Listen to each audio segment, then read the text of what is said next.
Hello everybody. I just finished putting together my Carbon ZT28. It's about 10 after 5. Got a battery in it and it's all bound up and everything's good to go.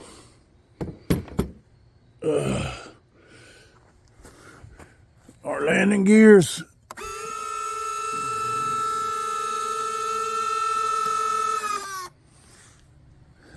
We should have a throttle.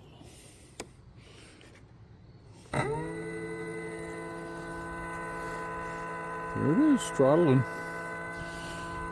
And throttle cut. Cool. She's ready for a maiden. We'll see when that happens.